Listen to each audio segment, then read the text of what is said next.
Welcome, ladies and gentlemen, to episode, this is, I guess, episode 10, Spencer? Yeah, 10. Episode 10 of The Outrage. I'm your host, Alain Kevion, Big Al, whatever you want. You know, I'm sure you can figure it Just out. get his attention. You probably narrowed it. Yeah, just get my attention. Well, I guess not, because some people can call me other things and they get my attention, but it's not the nicest way to get my attention. Anyways, episode 10 of The Outrage, and lots has happened since episode 9/10-ish. Yeah, 9-ish. 9-ish. That was recorded a few weeks ago. This is awesome. I get to bring this up first. Go ahead. Go ahead. No. No, What do you I was going to talk about the servers being down. That's why it's been so long since we recorded last. Is honestly, he and I have been, Alain and myself, Spencer, have been free. The problem is we've had the Wi-Fi go down couple times throughout the week. Yes. And we've had the servers for our computers go down to the point where I still can't even sign into a computer. Alain had to sign in so we could record this today. Yep. So we've been having some technical difficulties at the school. Technical difficulties would be like an understatement, though, at this point. It's been a tremulous time. Very.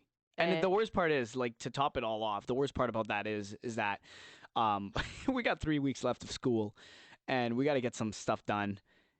And we can't get it done because, well, now we can, but we couldn't. We couldn't because technology. The radio side was down. Yeah, you can't always rely on technology, folks. That's the big lesson there. Okay, today we got to cover some NHL playoffs hockey because lots has happened. The Toronto Maple Leafs, Spencer, suck it. The Toronto Maple Leafs actually won a frickin' round for the first time in 19 years. They took down the Tampa Bay Lightning 4-2. And what was a magnificent end to the series. And now I'm going to totally rain on the parade. Now they're down 3-0 against the Florida Panthers as we record this. This is on Monday, May 8th. The Leafs just went down 3-0 to the Florida Panthers after Sam Reinhart's game winner, which was actually last night, which was a Sunday night, which is freaking weird. Thank you, NHL, for that schedule. Do you know why they scheduled it on a Sunday? No, I don't. Because apparently the Florida Panthers were like, hey, like the Miami Heat have a playoff game. We don't want to like rush or have that as a distraction. So they requested that the NHL made it on a Sunday night game. I think it's just another plot to keep Leaf fans out of Florida, which did not work, by the way. But like it mattered. Like it mattered, yeah, because the outcome of that game was just abysmal. From what I hear, abysmal. But I mean, listen. The Leafs did what a lot of fans wanted to have happen, and that's just win a round. Do it. But here's my problem, Spencer. What's your problem? Well, they won a round, but for what now? They're down 3-0 to the Florida Panthers, who, by the way, I was waiting for it. Took out the Boston Bruins in round one. 65 wins on the year. The President's Trophy. Records were shattered and broken, and they made a new record. I'm pretty sure they are the first team ever to collapse like that in the playoff. Well, I mean, not true, really. Anyway. Tampa Bay Lightning also happened in and 2019. Vancouver as well, yeah, but that was the LA as well when they went under the cup. Yeah, but listen, this is an absolute collapse. That was an absolute collapse from the Boston Bruins. One that I, for one, did not see coming. I don't thought think anyone saw. No offense. No one really saw it coming. But that's the thing, though. We did say that, like, although we had the Bruins winning the cup in our brackets, we were still hopeful that we were wrong, just because it makes things interesting, doesn't it? It's more we kind of knew eventually somebody's going to get upset. If it's Carolina, if it's Boston, or if it's Colorado, who also got upset in the first round by the Kraken. You know, we expected that not all the top seeds were going to get through, because rarely do they ever. Kind of like the March Madness. You know one of the big seeds is going to go down, you just don't know which one. And was that really to be Boston? Was that really an upset, though? Boston obviously was, but the Kraken, Colorado. Definitely. I mean, don't get me wrong. Definitely. Reigning Cup champs. No, Al. yeah, okay, but they had, I don't know, no Gabriel Landeskog. Okay. They're a second-year expansion Cale team. McCarr got suspended. Yeah, but that's for before, one game. But that's in the series, though. Before the series, the reigning Stanley Cup champions, the top seed in their division, playing a wild card Seattle team that's an expansion team. Like, you gotta be able to beat them. Jesus. Even without your captain, Gabriel Landeskog, for the playoffs, because I think a knee injury, but yeah, whatever. It was not good. Let's put it that. I think it was. He's been done. Lower body for sure. Yeah, he's been done. I think he's been done since like January. He's been out. Like, he's had problems. It's been a hot minute. Like, he might honestly, like, without thinking about it, without looking it up, he might have been done all year. Like, I haven't heard his name or seen him in a while since the Cup win. So I know he's been dealing with lingering injuries, and obviously this year was just a wash for him. But obviously that just means the Colorado's going to be even better next year when they get back their captain. But I was open. I'm pretty sure we talked about this because I believe our last episode was during the first couple of games of that series. No, actually, playoffs were starting the day after. That's Like right. I think That's our right. yeah, Boston.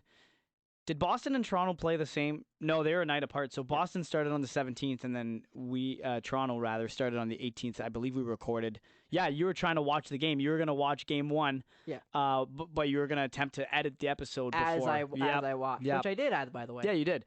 And which was a travesty, by the way, because it was an awful game. Awful game. So the Bruins did not. I was gonna say, like, we should get to it now. Because I think for those who listen to our podcast, I think people have been waiting to hear reactions from what's been going on, and I don't have much to say about Toronto winning the first round, other than the fact that I was at Maple Leaf Square when they got it done, and man, what an atmosphere it was. It was absolutely electric. It's everything you can dream of in terms of just the feeling of relief and finally slaying your demons and yada yada yada. But now, the way the things are going with the Florida Panthers, I'm obviously feeling very much different compared to a week ago, but it is what it is. I think it's time for a change in Toronto regardless. You can't go down 3-0 to the Florida Panthers, who, don't get me wrong, they're not a bad hockey team. They're just not. They're not a good hockey team. They're not depth-wise, they have nothing compared to Toronto. They have one line and a really good forecheck. Right? See, I wouldn't even say that. Okay, so I'll go over to you then. Your thoughts. Walk me through as much as you want for the Bruins against the Florida Panthers. You had a 3-1 series lead. You had a 1-goal lead with about 4 minutes left in Game 7, and you go on to lose in overtime thanks to a goal from Carter Verhaeghe. Spencer, your Boston Bruins were eliminated. Mm-hmm. Reactions, analysis, the whole thing. Go ahead. Disgusted. I'm absolutely disgusted. It was ridiculous. The Bruins didn't deserve to win. I'll be the first to say that. They did not. I don't think Florida deserved it either, but I can tell you for a fact that neither of those two teams should have made it through. Florida did not, in my opinion, play particularly well throughout the series. When they got Sergei Bobrovsky in the net for Alex Lyon, they looked a lot better. But in spite of that, Boston just played like garbage. Too many passes through the middle, too many passes that were lackadaisical in the neutral zone, just handing the puck to Florida, who have shown against the Leafs. Florida is not a good hockey team. They are great at capitalizing on your mistakes. And every hockey team makes mistakes. And that's why at this point, I don't know who beats Florida. Because they eat up mistakes. And you can't allow yourself to give away, like, I'll say last night, but in Game 3, Ryan O'Reilly with that goofy pass behind the blue line into his own zone right onto the stick of a Florida Panther. Like, you can't do that to the Florida Panthers. Obviously, you can't do that to any NHL team, but especially to Florida, where they capitalize on mistakes. Every time there's a neutral zone pass and they pick it off, immediately 3-on-1, 3-on-2, 3-on-1, 2-on-1, 2-on-0. Like, I'll never forget, Al. Right in front of the net. I believe it was Game 6. Right in front of the net. No, it might have been 4, because I believe they won that game. It was Lundell right in front of the net, just dangling for like a couple seconds after a turnover in their own zone for Boston. It was ridiculous. They didn't score, but it's like those are the situations where they just capitalize on your, I'll say idiotic mistakes, but your boneheaded mistakes. And the Leafs have done it, and they've gone down 3-0. The Bruins did it. They lost 3 straight. Right now, Florida's on a 6-game heater, and you'd expect to go in a 7-game heater. And I don't know how much that break is going to affect them, if it's going to help or negatively affect. That's always kind of the psychology of, is it going to help or is it going to deter? If you look at last night, that was the first, or not last night, but that was the first break Florida had. Florida, before last night's game, which was once again on Sunday, May 7th, they had played 5 games in 9 nights. And won them all. And yeah, the other crazy statistic too, and it's kind of frustrating, but at the same time, I'm not surprised.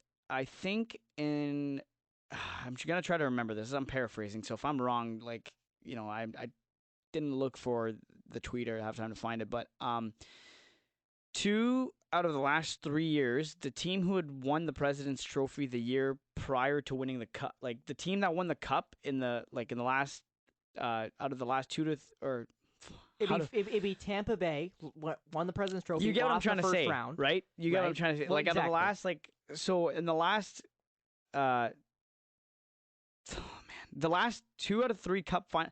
All I'm trying to say is the team that went on to win the President's Trophy and was eliminated in the first, second round or whatever and didn't end up winning the cup the year they won the President's Trophy, the year after they went on to win the cup. And this is the... And that goes back to Tampa Bay. This goes back to all the way to Tampa Bay. So, like, I think the stat was 2 out of the 3 teams that made it to the cup final in the last 3 or 4 years or whatever it was won the President's Trophy, went on to lose, and then the year after that came back and won the cup. You look at this is Florida's turn now, technically, if you look at the calendar. Well, I'll help you out. So you go back to Tampa Bay. They lost in the first round to Columbus. Yep, winning 2020. Next year they win the cup. The next year after that they win the cup, which would probably be the year that doesn't count. But I don't know if Colorado won the President's Trophy that year, but they might have.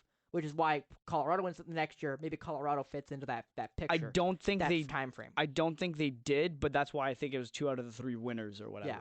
So that might be what it is. Anyway, so now Florida, who won the President's Trophy last year and season, got out in the first round or second round, I believe, to Tampa. Or would they lose in the first round to a Metro team? I can't remember off the top of my head. They beat Washington first, and then they played, I believe it might have been Carolina. No, that wouldn't make sense. Well, yeah, because they'd have to play. Because the wild card plays one out of the. I feel like it was Washington, man. I know Spencer's looking it up right now. It was the second round. Okay, who'd they play in the first round? Was it Washington? I'm checking as speedy as I can. By the way, Yeah. Florida had 58 wins last year, 122 points in the President's Trophy win. Yeah, and then they went on to they lost in the second and they round. got an absolute clunker. They beat Washington 6 games, and they got swept by Lightning in the next round. There you go. 4-0. I thought it was Tampa. I knew there was something with Washington last year, but okay, cool. But yeah, so that's a cool thing, and honestly, like everyone's like okay. Well, did you pretty much get it all out with the Bruins? Yeah, just disgusted, ridiculous, and they shouldn't have been in there. And that's what's sad, Al, is Boston loses to Florida, played like garbage for most of that series. And if they beat Florida, if they manage to win that overtime, which I'll be honest, Al, watching that game, I watched Game 7. They were up. I watched Pasta score the third goal, up 3-2. Yeah, I remember when you messaged me too, and I was like, "You guys are celebrating with like over 2 minutes to go." I had no confidence. I was waiting for that buzzer to go. He did message me, by the way. He did say I was like this was funny. TD Garden was chanting. We were chirping each other throughout. It was kind of fun, and I was like I'm just speaking from I'm speaking from experience here, but that's why you don't cheer before the final buzzer goes, because TD Garden was up on their feet with about 4 minutes left to go after Pasternak scored the go-ahead goal. And then next thing you know, overtime happens, and Carter Verhaeghe, as soon as Verhaeghe got that puck where he was, I was like, man, this is a goal. Well, and there was a screen in front of Swayman. Makes no mistake. But no, I can tell you, when they got the sixth player on the ice, and they had the puck tilted in the Boston zone, I was horrified. I was not confident. So what changes now? Like, what if you're Boston? You also got to wonder, is your captain coming back? Probably not. Which sucks. Which sucks, but I think his career's over. Also, I just want to brag about this a little bit more. I told you all, you can go find the clip if you want, I don't care. You're not going to win a Stanley Cup with a guy named Linus Ullmark. I'm so happy I was right about that. So happy. You really weren't. It's not Linus's fault. It sounds like he was carrying an injury. No, I know. In spite of that, Listen, spite of the injury, the Bruins' defense was atrocious. I just can't believe it was atrocious. Listen, I had Boston going out in round 2. I just did not think it. Like first round was. You didn't, but yes, you did. First round was. I did have Boston go out in round 2. No, you said they would, but in your bracket you didn't. No, but I mean what I say in like I don't know the bracket. Like, listen, I'm gonna make the bracket the way I think the money's gonna go, but like I can say whatever the hell I want on this thing. We know, Al. Come on now. Come on. This is why we came up with this podcast, Spencer. That's why you say all the wrong things when I try to educate you. I know. I try. I try. Okay. So do we want to talk about the Leafs? Because I don't have much to say about the Leafs other than the fact that they f***ed up. Like, this is stupid. Well, it's frustrating. Like, what I tweeted this out last night too. You can go look at it if you want. At Al Kevion. My first and last name's on. No, we're not talking about that. First and last name. It's on the podcast thing on Spotify or wherever you use to stream this. You'll find it. And then anyways, go find my handle. I would have much rather have them lose in the first round again than have them do what the hell they're doing right now. inexcusable. Like, don't get me wrong, game 1 and 2 against the Panthers, the Leafs played unbelievable. They dominated. But as I'm watching this, I'm also going, man, this is Tampa and Toronto all over again, except this time Toronto's Tampa and Florida's Toronto from the round one. Because Tampa carried the play in round one. I don't think Toronto deserved to win. They just puck luck, and sometimes you gotta have the puck go your way, and they work to get it to go their way. Yeah, the funny stat about that, actually, from the Sportsnet broadcast from the game one between Florida and Toronto, Yeah. they were the two teams that led the least in the first round. I think it was 25% for the Leafs and 24% for the Panthers. So, like, you had two teams who genuinely never really played with a lead in the first round, and now Florida still doesn't really play with a lead, and they're still winning, which is magical. I mean, yeah, it's. And that's what I mean by they capitalize on your mistakes. Yeah, it's honestly brutal. Like, I think the Leafs season ended last night when they lost in overtime. I don't think. Oh, no doubt. Like it, and we talked about this earlier today before we recorded this, and someone on Twitter wrote, "Would you rather have the Leafs get swept by the Panthers, or have them tie up the series and lose in Game 7? And honestly, get it over with now. I swear, if the Leafs win, if there is somehow a Game 6 even, I'm going to lose my mind." Because implying you haven't already lost it. That's just the. Listen, I'm already a Leafs fan anyway. Some people already think I lost my mind, but I know. Like, it's just insane how, like, you play not super well, but you do enough to survive and hang on and give yourself a chance to win. Ilya Samsonov, without him, I don't think the Leafs even come close to making it out of round one. And now he's hurt. I still have faith in Joseph Woll, though. His numbers are really good. He was 6-1 in the regular season with a .932 save percentage. Yeah, with but the this Leafs. is the playoffs, though. He still looked great yesterday. I think the goal, if you look at the Reinhardt goal, I think everyone's like, oh, his 5-hole was pretty wide open. But yeah, I also don't think he expected that much of a lack of defensive coverage in his own end. Like, I think it was just caught off guard, and he's like, oh, this is actually happening. And by the time you realize where the puck was, game's over. The goal horn's going off, and the Rats are getting thrown onto the ice. So, I mean, it's inexcusable. I wish they would have been out in round one, considering how they're playing. I don't think game 1 and 2 was bad. Last night, though, was awful. You cannot have a guy like Sam Lafferty and Eric Gustafsson carry the play and be your two guys. When you have a core four who everyone loves to rave about how much they get paid so much and do so little. Mind you, they had 42 points in the first round combined. And now, what'd they do last night? Nothing. Crickets. Yeah. Matthews and Marner were invisible. Justin Hall got 20 minutes of ice time, 20 plus minutes of ice time rather. Don't know how the that happens. And yes, I'm F-bombing that because I'll do what I want. But he doesn't have to edit this. That's why. Yeah, but like, it's so ridiculous to me, like the stuff that's going on, and you could tell that with Matthew Nyes being out and injured, it's affected the Leafs' chemistry. There was instant chemistry when he came in. It's just disappointing. It just sucks because everyone's gonna hear it from every other fan base on how, oh, you guys celebrated like you won the cup, but yet you went on to get swept in the first round or second round, or you went on to lose round 2.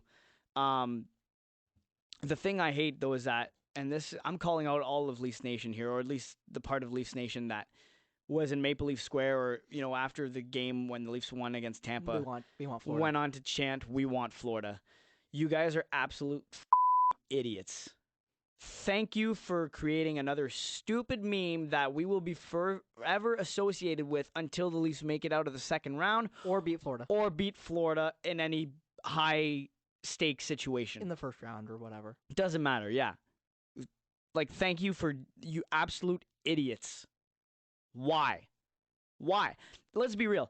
The reason why I hate it is because I like to think I'm a rational Leaf fan, Spencer. There's really no such thing, but I'll let you believe that. Sure, we're Leafs fans anyways. I did not care whether it was Florida or Boston after it was Tampa. I didn't care. You gotta win. You gotta beat whoever's in front of you to win a Stanley Cup. It does not matter. And everyone's like, oh, congrats on making it to the conference finals. No, did you not just see what happened? The number 1 team in the league just went down. And in my books, that means that team that took them down is now number 1. Whether they play like a number 1 team or not, I don't care. They are now number 1. And that's the part that pissed me off about Matthew Tkachuk too. Well, now we got to beat the second best team in the league. No, you are the best team in the league. We have to beat you. They have to beat you. Because you did the unthinkable. Yeah, but I think that's the mentality thing. No, is just like Florida knows Fair they enough. have nothing to lose, right? Fair enough. And what's funny about Florida is they don't win a lot of rounds. Like that Washington series, I think it's their first round win since they since they went to the Cup in what '96 against Colorado. Yeah, I Like mean, they don't win series. when they were winning the series 1-0 against Toronto before they made it 3-0 last night. Fuck, I hate this so much. Um, they had their first 1-0 lead in a playoff series for the first time since 1997, which the last time was against the New York Rangers. So yeah, it's Been a hot minute. it's been a hot minute. Yeah. But yeah, I don't have much to say else about the Leafs other than the get It's ready, a joke. Absolute joke. get ready because there's going to be a lot of change. I think there's pain coming again, which sucks because Okay, well, we didn't really get to enjoy the last 7 years. It's always playoffs and then exit. yeah, first round exit, first round exit, first round exit. Oh, So- we threw in a second round exit now. Yeah, Yippee! first round sweep, exactly. But no, I think we're gonna end it with this before we switch over to the NBA playoffs. Good call. Is what Do I'm we want to thinking. talk about the Oilers or anything or no? I don't No, want the to. Oilers can kick rocks. Rest can kick rocks. Talk Yeah, about the fair enough. Kraken. I mean, no other series has really like no offense got to my eye. I like Seattle what they're doing right now, but I some people hate the expansion story. I'm like, man, Seattle did it differently than Vegas. First of all, so kudos to them for coming in their second year into the league and doing what they're doing. Well, no other series feels Do we want to close. talk about officials? No, absolutely not. For me, absolutely not. No. 'Kay, fine. Any fan base who blames the referees are a loser. Fan No, base. I'm not All of blaming. them. I'm not blaming the officials. All Okay, of how about them. this supplementary discipline? Okay, what do you mean by that? Okay, Jordan Eberle broke Andrew Cogliano's neck, and he got nothing. No fine, no suspension. Nada. Yeah, but you can't base suspensions off injuries. Yes, you can. No, you can't. I'll tell you one thing right now. In minor hockey, if a player gets injured off of a play, you That's can n- suspend him based off of the fact that he got injured alone. Yeah, but that's minor hockey. It's Fair not en- no, professionals. Dude, And- broken neck. Yeah, and I'm not trying to No, yeah, okay, fine. discount Andrew I know. Cogliano's injury, but at the end of the day, Okay, so even if my it, problem like- is Eric Chernak, concussion. yeah, Bunting gets 3 games. Got slew-footed, yeah. No, he got hit in the head. It was Oh, that's right. He threw when through the Bunting elbow. That's clipped right, him. that's Yeah, right, when yeah. Bunting When clipped him. Bunting Bunting got jumped him. 3 games. Yeah. Eberle absolutely sends Cogliano. Excuse me. Wow. Absolutely sends Cogliano into the boards. You could see it like far away. Like it's got boarding major written all over it. Heck, you can even call it a match with her attempt to injure afterwards. But anyways, breaks his neck. Nothing. Bunting takes 2 cross checks. Boom, one to the head, and then one to the side of the head / neck, and then the other one on the back from Sam Bennett. $5,000 fine. But yet a guy who had his neck broken by being tossed into the boards, nothing. Well, but that's not referees though. That's No, I know. That's why I said league supplementary discipline. And there's one more that had me really. Oh, how the heck is that hit? Timo Meier got his head taken off by Jacob Trouba. The fact that the rule book says, oh, if he puts himself in that position, it's not a hit to the head. Listen, you're trying to get rid of open ice hits to the head. That was the motto. That was the incentive of the league enforcing illegal head checking penalties in the league was because they wanted to get rid of plays like that. If you haven't seen it, search it up. It's everywhere. And the fact that it wasn't called a penalty because they said Meier put himself in that position and he was leaning forward and the hit was unavoidable. Therefore, nothing. Man, that gave me shades of Paul Correa and Scott Stevens when I watched that hit.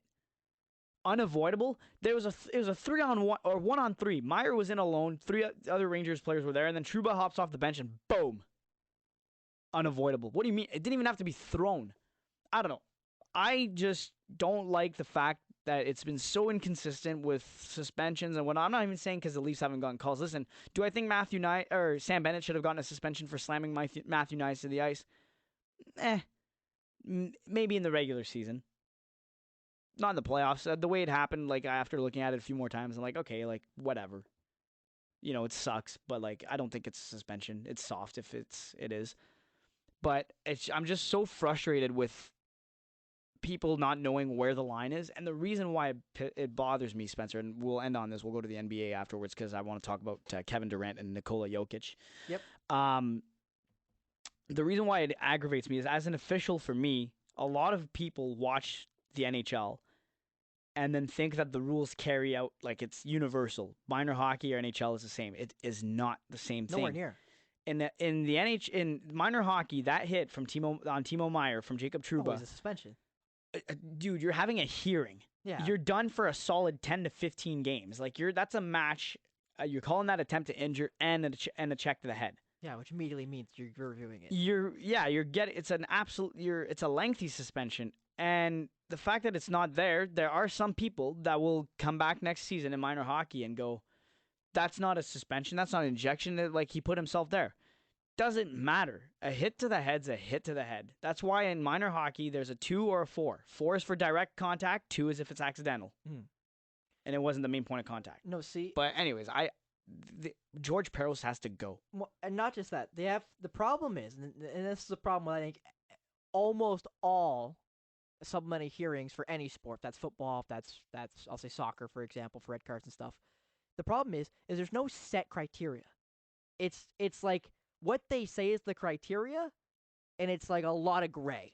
It's not black and white. It's not this is and this isn't. It's not like the double IHF where double IHF. Double the IHF. rules are basically so soft. It's but they're right they there. work, but they're black and white. They're right there. Your foot's in the crease when the puck goes in. No goal. No goal. Get out of the crease. Yeah. Use any contact with the goalie. Any contact to the head. You touch someone in the head. That's a 5. You're gone. 5 in a game. Doesn't matter if he gets hurt or not. You're gone. You hit him in the head. There's way more 5s too in the IIHF. Absolutely, and sometimes it's aggravating when the call because it's going against your team. For instance, I guess us Canadians, unless you're listening and you're from the States. Hello. We're from Europe. Sure, Europe, whatever. It sucks, but it's right. I will say this: at the end of the day, when you step back and you look at it, I like that it's there. It doesn't matter. Nothing changes. You know what's what. Done. Whereas the NHL, even being a repeat offender doesn't matter anymore. Well, yeah, because again, it's inconsistent. You're a repeat offender, so you get this, but then if you're a repeat offender, but it's not as bad, you get this, and it's like, well, if it's not going to continue to increase, then what are we doing the repeat offender for? Which, again, doesn't incentivize guys like, I'll say Marchand, but even guys like Tom Wilson, who are just going to run guys because they can, and if the suspensions are going to vary no matter how many suspensions I get, then I don't care. The lengths are ridiculous. I'm just tired of, I guess seeing it on my Twitter feed, like, in terms of, oh, why is this that, but this isn't this? And I'm one of those guys too, like, oh, this makes sense. Like, explain it, yeah. Yeah, like. And they don't have to, which is another thing fans wish we had. It's annoying, but, like, it's so simple. Like, just some clarity. Like, lay down the ground rules. Okay, a hit to the head, you're done. That's it. That's all. Like, you're gone. Oh, you do this, it's a fine. You just lay it out.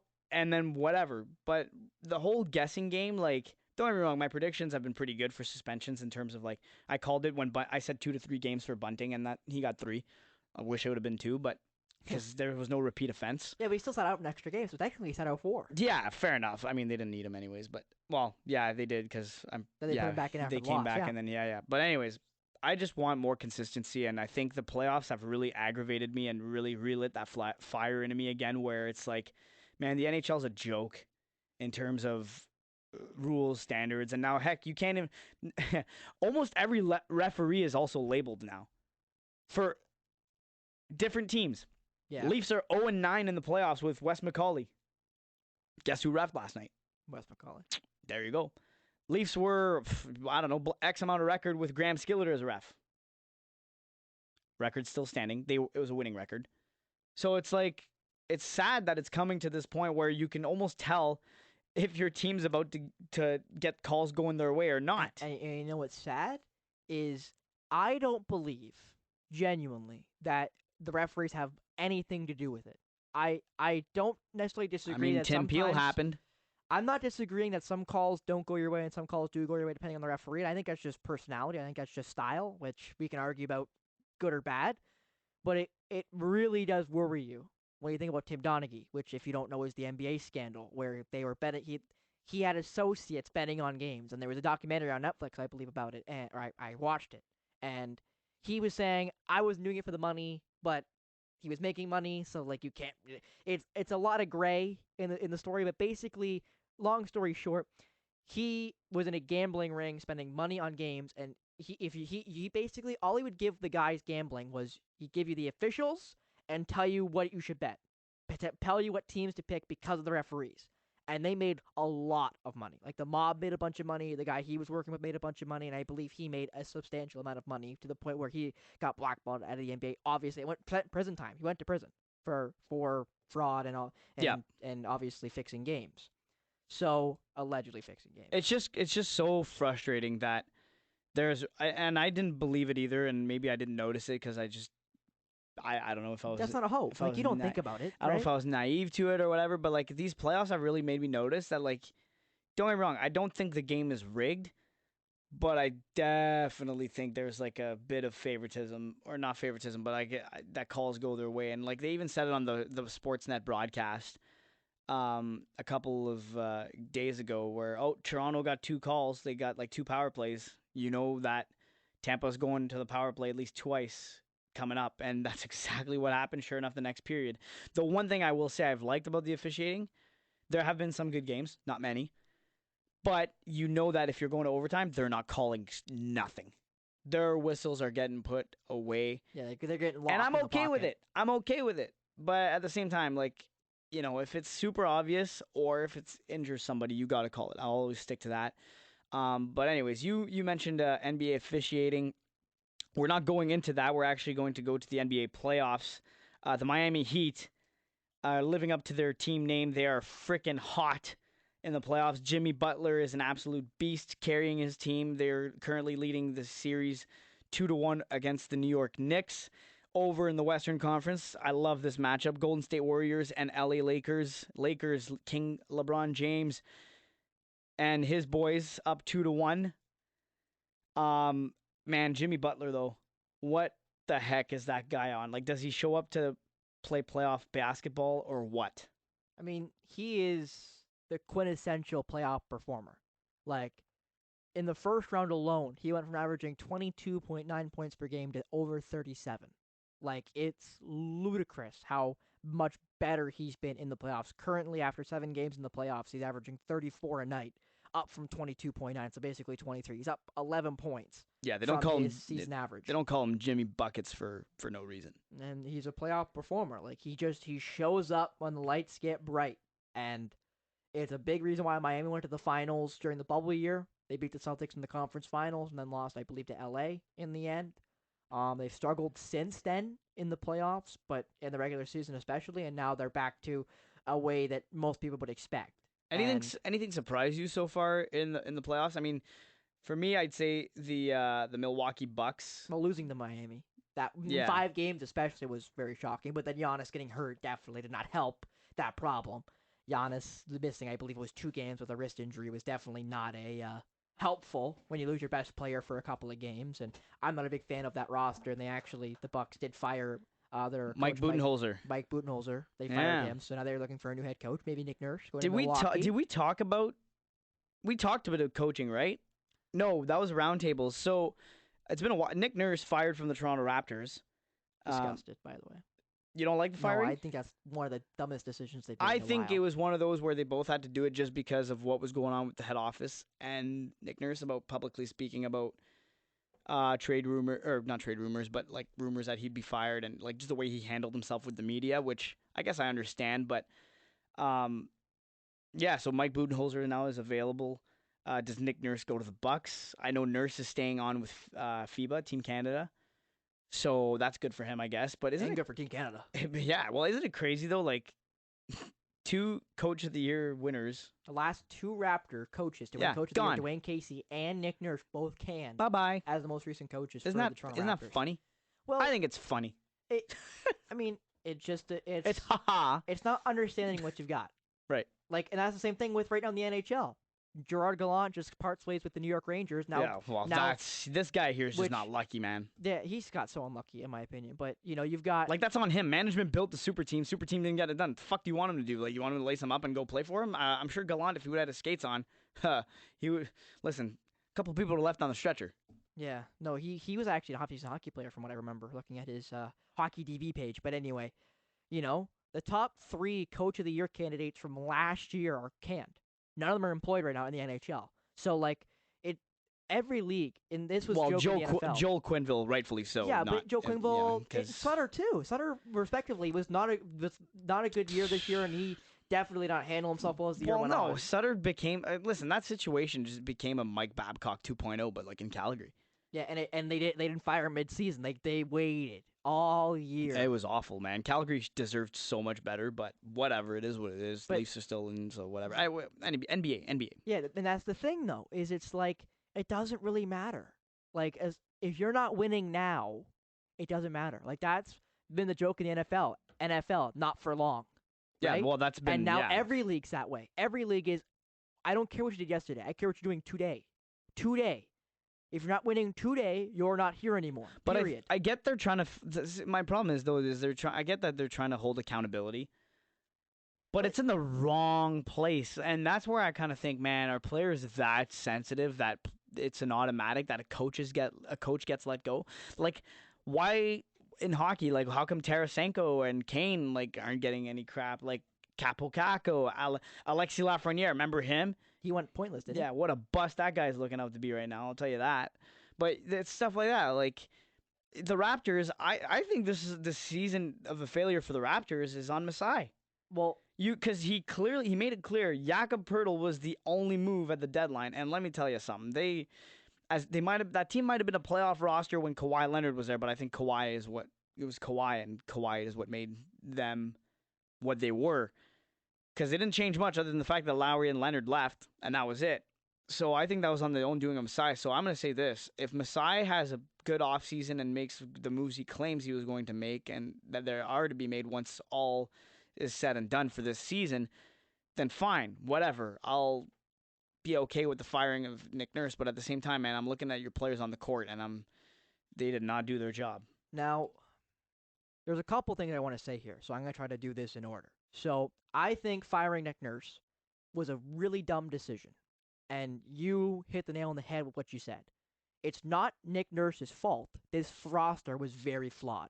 And another thing I really dislike is how last year everyone thought the Raptors were going to miss the playoffs or be in the play-in in the first year. They thought they were going to be a kind of middling team, and they exceeded expectations, got sixth, and then got bounced in the first round last year. They come into this year thinking they're going to be better than they were last year, and they take a step back. It's like, well, I'm okay. Hold on. They also had a 19-point lead in the play-in. make a free throw. I don't even want to hear it. Make a free throw. All right, there you go. I like it. 50% from the free throw line is not good enough. No, and but that's but the next point. Okay, go ahead. But, to continue that, I think it's a disgrace that this team did basically flip-flop years. Last year was this year. People thought what this year would be, and this year is basically what they thought last year was going to be. You're losing me a little bit, but I kind of think I understand if you what you just said. flip-flop this year and last year, it makes perfect sense. Right, okay, I'm with you. And this is the problem with the Raptors roster. You've mentioned Jakob Pertl was the only ad at the deadline. Which is not good enough. Well, not just it. They needed a center. They did. They needed a true center to be able to guard true centers like Embiid. Also even like Al Horford for the Celtics, but like big centers who put up points in the East. The problem is the other problem that has been neglected for a year and a half now since Fred VanVleet came back from the All-Star break and played like garbage. They were 28th in three-pointers made at 10 per game. They suck at shooting. They were 28th in three-point percentage at 33.5. They were 27th at field goal percentage at basically 46%. And here's another good stat for you, Al. They were second in offensive rebounds this year. They were 18th in total rebounds. Yeah, see, and you know what? I don't even have to look at that. I believe you 100% because, listen, I didn't watch a lot of Raptors games this year, but every time I did watch and there was a three-point shot that could have easily been made, didn't go in. Like, they didn't space the floor well enough. So even if you add a center, if you don't space the floor, it doesn't matter. If you can't space the floor, the big still doesn't get any space, and you're still dealing with the same problem. It just means you have better defense. And the thing about rebounds, and this is where I'll say coaching into it, when you look at a high school team without any analytics, without any film, there are 4 things that affect an outcome of a basketball game. There's 4. There's field goal percentage, free throw percentage, rebounds, and turnovers. Those are the possession enders. Those 4 things end a possession. You either end a possession with a turnover, a rebound, a field goal, or a free throw, right? The Raptors didn't rebound well, as they did great offensively, but obviously defensive on the rebounds, they did awful, because if you rank second in offensive rebounds but 18th in total, that means you'll have a lot of offensive rebounds yourself. They did great on turnovers. They did well at reducing turnovers and getting a lot of steals. They won that. Field goal percentage, not good enough. Free throw percentage, not good enough, as you saw in the playoff game. And people want to tell me an 8-year-old girl is the reason why they made 50% of their free throws. Are you Yeah. Are you out of your mind? Are you out of Yeah. your mind? Yeah, no. I didn't want to hear I'm not buying that. I was angry the day I heard that garbage. I'm angry today about it. That's stupid. I'm sorry. You're a professional basketball player being paid between $10 to $30 million. I'm sorry. If you can't handle a little girl screaming while you shoot a free throw, don't get on the court. Go home. We don't need you here. So Ridiculous. when it comes to playoffs, Knicks and Heat, do you have the Heat closing this out and going to the conference finals? Yeah, I'm not a big fan of the Knick roster. I do like Jalen Brunson. He's played really well in the second half of the year and the playoffs. I kind of like Randall. He's dealing with an injury though.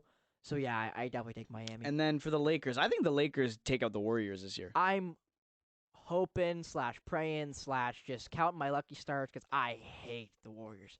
I hate the Warriors. Just because they've been there too many times, right? Arrogance. They walk around yeah, that like too. Draymond Green and all that. Draymond Green can kick rocks. Like that guy. Oh my goodness. Like, dear Lord, talk about a guy who talks so much trash and is trash. Like, what a joke. It's ridiculous. It's ridiculous. They walk around like they're the same team they were when they had Kevin Durant, and they're not. Right. They're and then your Boston Celtics, this one's quite the series, turning 2-2. out to be 2-2. They play on Tuesday, May 9th. Yeah, they just lost yesterday, which is Sunday, They'll be by 1 point overtime. They'll be in Boston. At the the Garden. The Celtics get the job done, right? Damn right they do. Damn right. No doubt in my mind they beat the This one also interesting. Phoenix Suns and the Denver Nuggets, and there were some fireworks. Yeah, you might want to mention this. Yeah, This some referee. fireworks last night. Nikola Jokic, former MVP, now that Joel Embiid That's a joke claimed too, by the way, that. but anyway. Well, yeah, I'm not a fan of We're Embiid at gonna leave all. that. How'd you like Embiid stepping on your boy's face there the other night? Did you see that? We don't want to talk about it? We're not touching? All right. Well, Embiid can kick rocks. Embiid stepped on someone's face and it looked like it hurt. Let's just put it that way. Yeah, Nikola Jokic got into it with the Phoenix Suns owner yesterday after going out of bounds. He kind of gave him a little shove, but Matt Ishba. Jokic says, Matt Ishba. Jokic says that, this is paraphrasing, this isn't the direct quote, but he says, I felt the fan touch me. I thought the NBA did a better job at protecting us from the fans, but I guess that's wrong. But when he touched me, I just pushed him off. Didn't really know who he was. That kind of thing. He kept saying fan. That's what I loved. Like, he didn't even know it was Matt Ishba. That, and if he did know, well, that's just even better, because it's like, you're the owner of the team we're playing against. Who the hell are you? Kind of mentality. And I'll explain the situation a little bit more. Yeah, so go ahead. basically what happened. So Mikal Bridges for the Suns went out of bounds and kind of like jumped into the stands. So it was Nuggets ball, but the owner Matt Ishba had possession of the ball, was holding it. So Jokic comes over and was like, "Hey, give me the ball," because in his head, as he said in that quote, that he thought it'd be a 5-on-4 because Mikal Bridges was stuck in the stands. I believe it was Mikal Bridges, but anyway, a Phoenix Sun was in the stands with the fans, and he was trying to grab the ball, and Ishba decided he's not going to give him the ball. It's my ball. So Jokic rips it away, and then I believe as he rips it away, it gets poked out of his hands. A little like nudge elbow or kind of thing. It gets kind of poked out of his hands. He looks at the guy like, what the hell? And kind of like, you can call it a shove. It was barely a push. And Ishba immediately flops We'll call it a brush off. Like, he basically said, like, don't touch me. And Ishba, who, as I said on the broadcast, former Tom Izzo recruit at Michigan State, immediately throws the arms up, flops back into his chair, and it's like, what a joke. Like, you know what's sad, Al? I think basketball is sad in general. Jokic might get suspended for that, which I think is ridiculous. And he shouldn't. And I'm worried they might because he's the owner and they don't want Jokic pushing nobody. We haven't heard anything yet. Like, we have yet to hear actually if there's any supplementary action going to be taken from the league here or from the NBA. So I think by now it might have happened or we would have heard something. No Adrian Wojnarowski bomb right now. So yeah, and actually, ironically, the Suns owner Ishba said he opposes any potential suspension against Jokic after the game. Well, yeah, because if he knows if he says something, he probably gets it his way, but at the the same time, I don't think he wants that to impact the series. Like this could go two ways, right? Like this story could work out in favor of the Nuggets in terms of like, oh, even the Suns owners flustered, we got their number now, or it'll go the other way in terms of, you know. We're in the Nuggets' head now. Like they can, we can take this series. Like it's such a big shifter. So I'm glad that you read that, and that's the fact, because I don't think, like I said, I think if it were to be any disciplinary action taken right now, that would have been done. So yeah, but I like the series a lot. Jokic and Durant, I love that matchup. Even Devin Booker, like good player, well, great player actually. But I don't know. I don't know. Like there's something about the NBA playoffs this year. I don't know if there's just something about them where it's like, whatever. I thought I'd be more interested in the Jokic and Durant matchup, but I'm really not, to be honest. Well, because they start so late, right? Because they're on the West Coast. They don't start till 10 p.m. Fair enough. That's Like, true. There's a problem for, I'll say, us East Coasters over here in the Eastern Standard Time. The Eastern Hemisphere. Yeah, when we're 3 hours behind them, when they're playing at 10 p.m. our time, 7 p.m. over in the West, like that's a problem.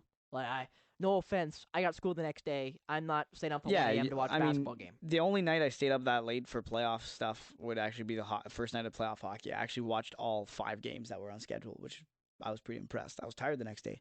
Well, obviously. I went to bed at like 2 a.m. But yeah, so as we record this, May 8th, the Knicks down 2-1 against Miami. That game goes down at 7:30. Golden State Warriors against the Lakers. That's the nightcap at 10 o'clock. Spencer, baseball.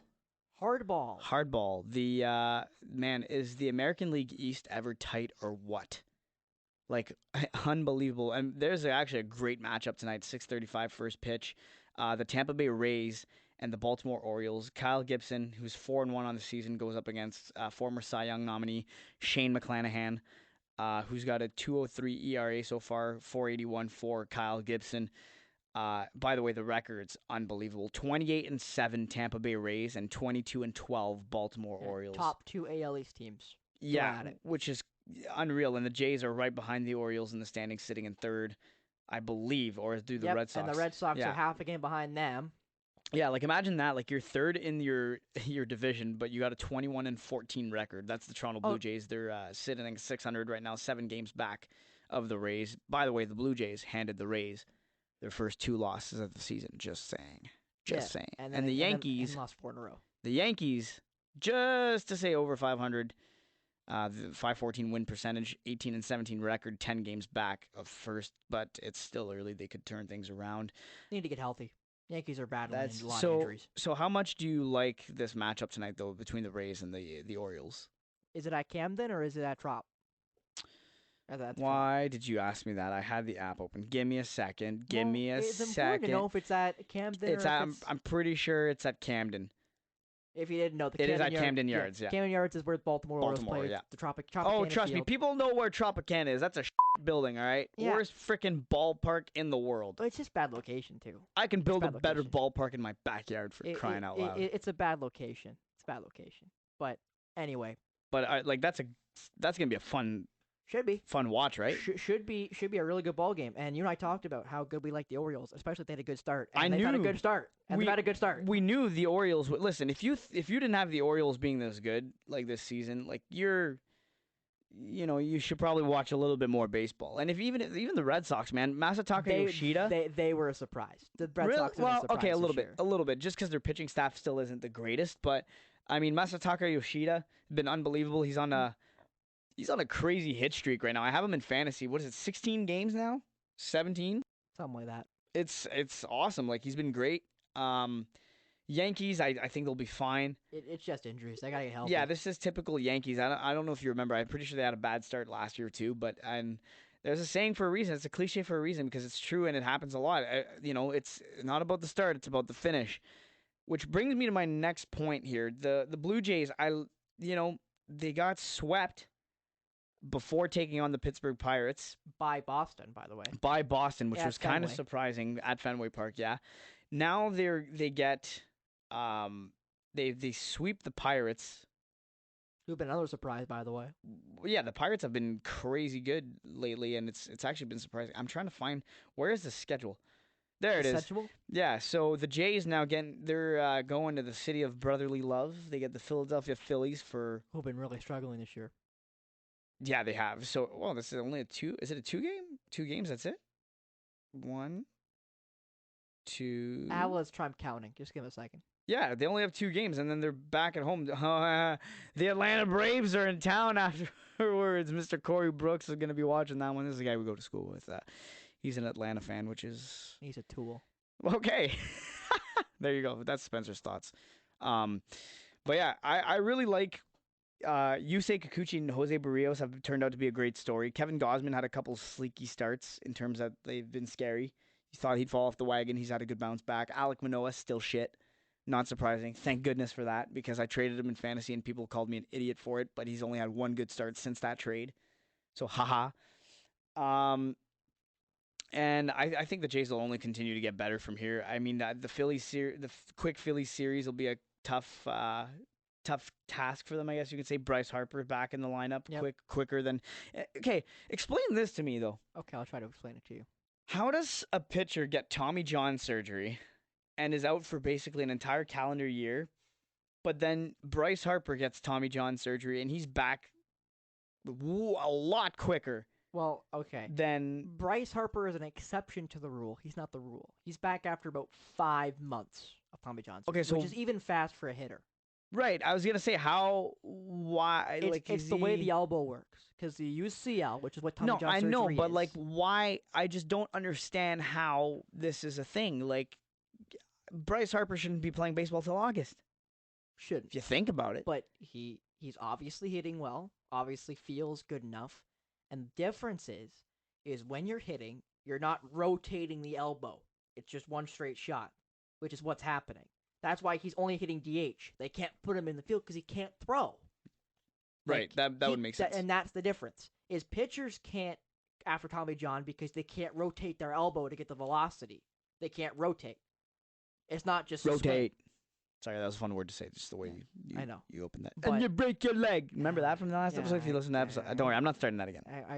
I will kick you. You're beside me. I know. I'm within reach now. This might actually hurt. You're in range, dog. You're in range. You better watch your mouth. That'll actually hurt too. We don't even have plexiglass this time either. Like. Yeah, I don't have to jump nothing. This is very not safe anymore. It's not a safe environment. I'm just kidding. It's totally a safe environment. Okay, softy. Listen, you just said you'd kick me. I don't need to be kicked. Well, yeah, if you keep going on your nonsense. And then you break my leg. All right. So he's got the wind up. I'll crane kick you, dog. He's got the wind. I'll Leota Machida. I'll put you to sleep. I'll do the rest of this pop on myself, thank you. But night. Yeah. But no. Lights out. I'm actually going to try to go to the Jays games, the Atlanta Braves. I think they've been good. I don't really have. It's funny. I was like, oh, we talk about the Jays, and like now that I think about it, and we're actually on the subject. I don't have too much criticism other than the fact that like what the heck happened with Boston, but then they took care of business with Pittsburgh, so I guess that's not that concerning. So, I guess at this point it's just stay hot, Blue Jays. Like go on a run. Like any other baseball teams that you've been keeping your eye on, or. I mean, we've talked about how good the AL East is. Like we were looking at, it's unreal. I think the MLB power. There's power rankings put out. They're put out weekly. I think it's by the MLB, but there's power rankings, and the top 4 AL East teams are all in the top 10. Baltimore is second in the league. Yeah, I think they put Tampa, Baltimore, Texas. Is that the power rankings or just overall seeding? No, this is overall seeding. So Tampa Bay at 1, Baltimore. Okay, so we'll go like 1 to 10. Tampa Bay, Baltimore, Texas, Toronto, Boston, Minnesota, LA, the Angels. The Dodgers aren't even. They've been playing really bad this year. Yeah, the Dodgers are. Why can't I? Okay, yeah, they've been bad. They're second in the National League, but anyways, the Braves are actually first. Is it Sean Murphy that's their catcher for the Atlanta Braves? Yeah, what the heck is that guy on?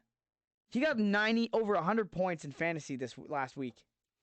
I only know because I got my ass handed to me. I lost by like 450 points. By the way, thank you, Cajun Theory with Andy Castle. Get your Scrabble board. That's a running It's joke. Unreal. It's unreal how good his team is right now. It's actually unreal. And then Yankees are at 8th, Houston's at 9, and then Seattle Mariners in 10th. I expected better from the Mariners. And that's just the AL, by the way. That is just that's just the AL. If you look at the National League, it's we'll go 1 to 10 again. Braves, Dodgers, Pirates, Brewers, Diamondbacks, Padres, Cubs. Cubs fell off a little bit. Marlins, Mets, don't know how, and then Philly hanging on at the 10th spot. They're gonna battle it out with the Giants, I think, for most of the year. But um, crazy. I mean, and the Cardinals. What the heck is going on in St. Louis? They've really struggled this year. They've really No struggled. kidding. Is it okay? Is it pitching or is it the batting? I think they're getting the hits. I just don't think they're getting the pitching. I know Miles McCollum had a really bad start. I mean, I only watched the one game when they played the Jays in the season opener, but let's pull up the roster right now. Do pitching McCollum, 37 innings. Wow, 5.79 ERA. Well, I think it's a mixture of of both, Al. Because Yeah. right now Arenado's hitting bad. He's only hitting 232 average, Oh. which is no. Sorry, he was you just MVP. triggered- He was MVP level, right? You just triggered last year. my thought that I wanted to go with the Jays. But And, anyways, go ahead. And then Wilson Contreras, who was their big free agent signing from the Cubs to play catcher after Yadier Molina retired last year. Now he's moving to DH because his defensive ability's been kind of suspect this year. And then you mentioned Michaelis has been garbage. They're still without their 41-year-old elder statesman in Adam Wainwright, who is right now on the IL. Did he not come back? He started yesterday. Oh, did he finally come back? Yeah, he came back. I think he got to start. Yes, he did, and he had a bad night. Of course he did. I think the Cardinals lost 6-5 to the Tigers in extras. I think so. Yeah, 10 innings. I think it was. And no, they're only good pitchers. The guy I love the most, former Yankee in Montgomery, Jordan Montgomery. There you go. Fantastic for him. Lefty, Yeah. So when it comes to the Jays, this is what I wanted to talk about. You triggered my thought by talking about the lineup, is because it blows my mind how they are throwing. This was against the Red Sox. They were trying to avoid the sweep, and they had, I believe, 2 or 3 players in the lineup. I know who they are. I just got to pull up the batting average so I can see it. No, this is today. They're not playing today. They're off. There you go. There it is. Brandon Belts is one of them. I know that. Let's see here. 210. Well, there's one. Okay, Biggio. Okay, yeah, Biggio, Espinal. No, not Yeah. Espinal. They had Biggio, Jansen, and Belt in the lineup, who are all hitting under 200. Trying to avoid a sweep. Like, you can't have a lineup like that. Like, you can't have them in your, like, you're trying to avoid a sweep here, a series sweep. You're trying to win a game, and you got 3 guys in your lineup who are hitting under 200. That is just, what the heck? Like, honestly, I couldn't believe it. But I mean, Belt kind of stepped it up. He actually got himself ejected for arguing balls and strikes. Not sure if it was Sunday or Saturday, but anyways, he got ejected, which I thought was hilarious because doesn't seem like the fiery type of guy to do that, but you got to respect him a little bit. He's got some rings to his name. So I just don't understand what John Schneider was thinking in that sense. But I mean, other than that, there hasn't really been any red flags for Schneider. But like, it's not their fault they lost. Kevin Gausman had his worst start of the year. No, fair enough. I'm not saying that. I'm just saying, like, what are you doing putting guys who are batting under 200 in your lineup? Like, I'm sorry, but we need a shake up on some. Sure, like a little bit, but like, man, I don't know. Like, and that's the problem with it. That's the problem with the baseball season though, is there's so many games. It's like once in a while you have like those lineups where you're like, that lineup looks like garbage. Why are they out there? But it's because eventually you got to give some guys some off days. Like Kirk had to go in and pinch hit for Belt on the day they got swept, and then Biggio got subbed out as well for Whit Merrifield. So like, but so here's my thing though. I like Kirk's bat. If you're playing Jansen at the behind the plate, fine. Kirk, I want him as DH. And who else did you mention? But Whit Merrifield. Yeah, Whit Merrifield. He should be in all the time. I think he's earned his stripes to be on the field as a full-time second baseman. I think even if you throw him in the field once in a while, they give Kiermaier or one of the guys some rest. Dalton Varsho, he's really come on alive. I can't believe I was mad. I remember I was ticked off that I was like, "Who's Dalton Varsho? Like, who are they bringing in for Lourdes Gurriel Jr., who has like the highest, or some of the highest numbers when it comes to RSP, which is runners in scoring position." And then all of a sudden, Varsho is doing this, on pace to hit 30 this season at least, which is fantastic. I hate that word. I can't believe I just used that. And Matt Chapman, Matty Ice, who was the number one ranked player in fantasy for the first couple of weeks up until now. Now it's Ronald Acuna Jr., who's been on an absolute tear, which, not surprised. I'm just waiting for him to get beamed again, and then he's out for X amount of time because that's how it goes all the time. Acuna goes hot, and then when you need him the most, or when it comes to a crucial time of the season, bye bye. But yeah, I like the overall play that the Jays have been doing. I like a little bit more consistency in terms of the pitching. Like I don't like the fact that Gosman had the bad start, but I mean he bounced back. I wasn't really worried about him. It's more of Kikuchi and Barrios are still the scary ones. Mostly Kikuchi still because he had the most bad starts last season. Mm-hmm. Barrios, I think, is finally in his groove. He's finally what the Jays had when they first brought him over. So I think it's an exciting time. I think they finally you're gonna see more consistent baseball now throughout the majors in terms of pitching's gonna step up now because they've had 4 to 5 starts now With the pitch clock. with the pitch clock and everything like that. And I think the bats are gonna genuinely be stifled a little bit. See, the problem with that thinking, though, Al, is we're going into the summer months, which is normally known with the humidity and the ball flies. Yeah, farther, the ball carries right? like a mile. Yeah, So that it could. I'm just saying. I think it'll be more like certain teams that dominated at the start aren't going to be so dominant, and that then always happens, right? I guess that is sports. Yeah, it's true. Especially in baseball, because again, there's 162 games. We can't stress enough. There's 162 games. Like It's a long ass season, man. There's so many games where it's like the Rays are what was it like 23-7 or whatever, and they could miss the playoffs because they have a bad July or a bad August, right? Like that's very possible. Well, that was the thing. That was the one thing I think we did talk about it on the last episode was that as much as the Rays had a hot start, it was also like, okay, check your schedule. Like they finally played a tough a team that could potentially contend, which in the Toronto Blue Jays. And you mentioned big series this next.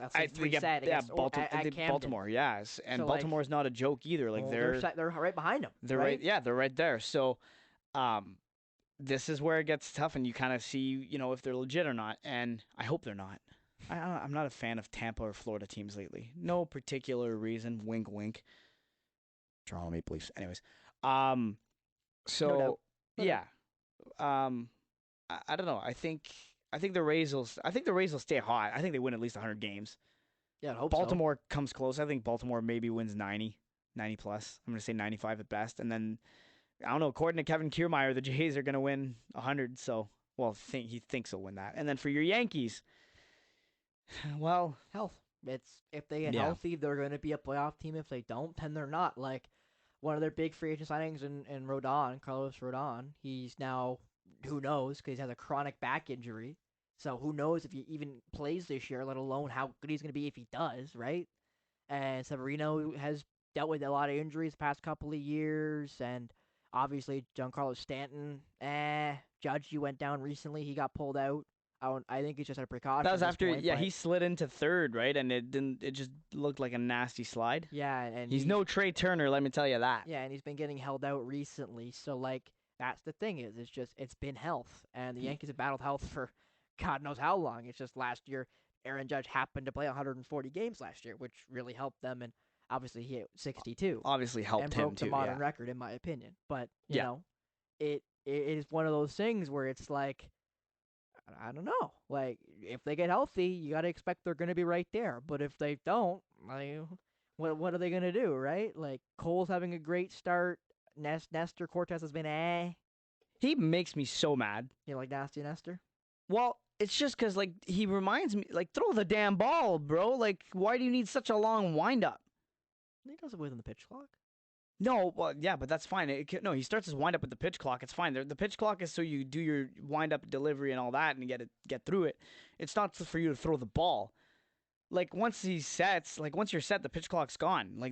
That's when it counts, right? The clock's not there for your when you deliver the ball. So it's just the leg kicks and all that. It's dude, you're not Johnny Cueto. Al's just a hater. Whatever. I just throw the damn ball. And here you go. There's 3 pitchers from the Yankees right now hurt. Frankie Montas, who's been out, Rodon, as I mentioned, and Severino, as I mentioned. So that's 3 guys who probably are in the starting rotation for the Yankees who are not the starting rotation right now, right? Severino is also a big I love Luis Severino. He's so hurt, but I love him so much. And then Rodon, again, it's one of those things where I hate when people talk about, kind of remember when the Leafs traded for Jared McCann from Seattle? Yeah. And lost people are loving that one. Yeah. And it's like the Leaf fans were upset about it. It's like, but why are you upset? You didn't lose anything. Like, yeah, obviously you lost a player. You traded nothing for nothing. I mean, Jared McCann got 40 goals this year with the Seattle No, Kraken. but Alex Kerfoot you has never had scored him. an OT winner. But you never had him, No, right? He I never mean, played for you. Never had him. true, yeah, Like, I get what you're saying. so I don't understand that whole thought process. Like kind of like when Calgary the Flames talk about losing Adam Fox to the Rangers when No, because yeah. he left as a Or, college player because he didn't want to go to Calgary. Or the Leafs with Noah Hannafin and Mitch Marner. Mind you, the Leafs never had Hannafin. They just drafted Marner instead of Hannafin. That Yeah. was the whole thing about, oh, you didn't draft a defenseman and Yeah. blah, blah, blah. But yeah. but that's the thing to me is it's like I don't understand. You never had him to lose him. Like the Bruins, we talk about the draft when they had 14, 15, 16 draft Senyshyn, Zaboral, and DeBrusque, and the Sure. next 3 picks are Chabot, Barzell, and Connor.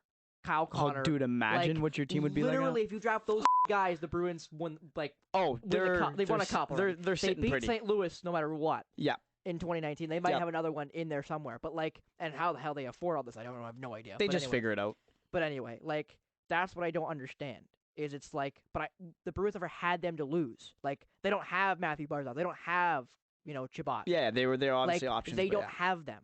Like you can say they could have, woulda, shoulda. I don't care. They don't. Yep. They didn't. They had nothing. Like they didn't lose anything. Like yeah, obviously it's fun to guess and predict, but like you didn't have anything to lose, right? So I hate when fans do that kind of stuff where it's like, oh, I'm so mad we lost this player. It's like he Or never it's like played now, for you. it's like now the fun one that haunts it. There's always a stat or someone that haunts the Leafs, right? Like Carter Verhaeghe, the Leafs drafted him.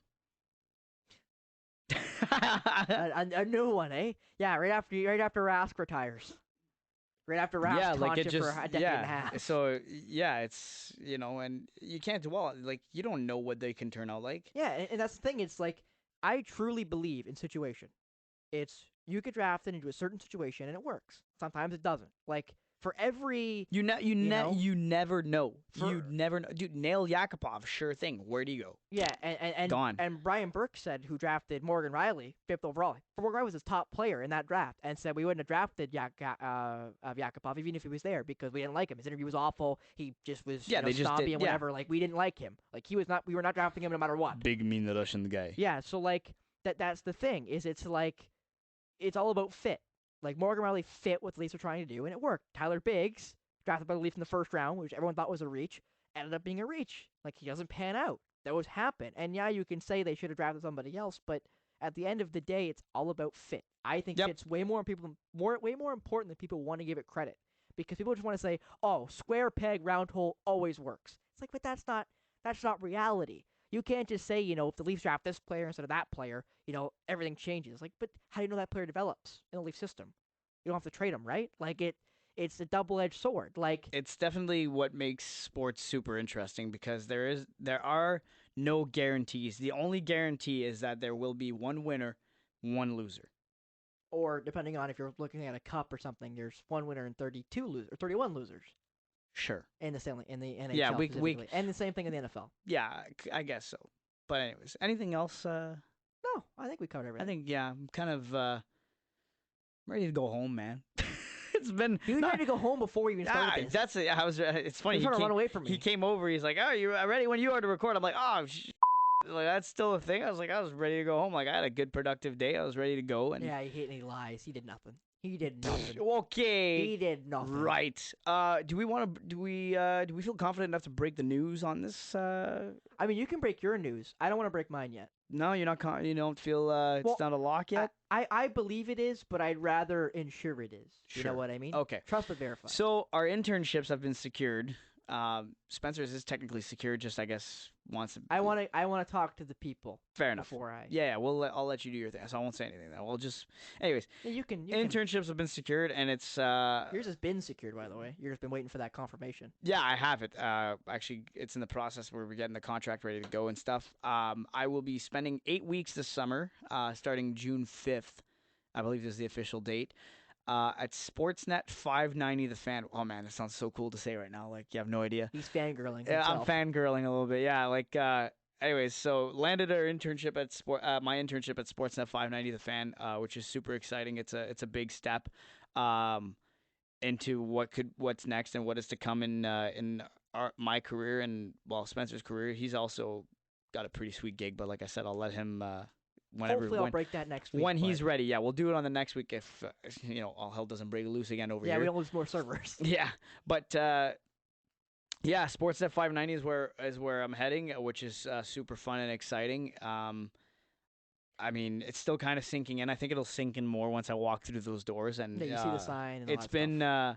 real quick because I wanted to wrap this up, but it's cool because that's where I've wanted to be all along before I even coming to the College of Sports Media. That's where the end game was, where the end goal was, and after a lot of hard work, busting your ass off, lots of deadlines and big assignments due and stuff. It's fun to say that that goal is You made it. finally achieved and it's been made. And there's also a lot of people.